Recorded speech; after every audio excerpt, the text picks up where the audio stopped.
৯ October নয়নাভিরাম জাতীয় স্টেডিয়ামের gallery ভরে উঠবে ফুটবল প্রেমীদের আনাগোনায়। কেননা ওই দিন জামাল, হামজা, সৌমিত্রা ওই মাঠেই গর্জন তুলবে হংকংয়ের বিপক্ষে।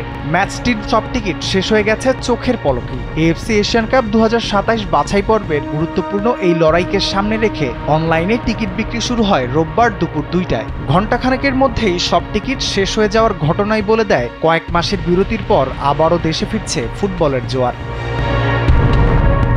সবচেয়ে বেশি চাহিদা ছিল ৪০০ টাকার টিকিটে, যা সবার আগে শেষ হয়। এই দামে টিকিট পাওয়া যাচ্ছিল ৪টি ক্যাটাগরিতে: north west upper, north west lower, east lower এবং সবশেষ ইস্ট আপার। অন্যদিকে প্রিমিয়াম আসনের মধ্যে ক্লাব হাউস 2 লোয়ার ক্যাটাগরিতে টিকিটের মূল্য ছিল ২৫০০ টাকা। ২২,০৮৫ জন ধারণ ক্ষমতার এই মাঠে গত ম্যাচে টিকিট ছাড়া হয়েছিল প্রায় ১৮,০০০। তবে এবার কত টিকিট ছাড়া হয়েছে সেই বিষয়ে কিছু জানা যায়নি।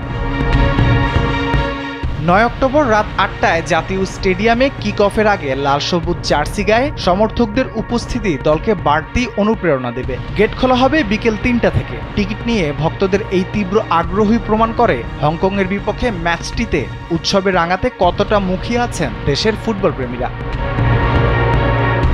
রাফিউল ইসলাম রাতুল, কালবেলা।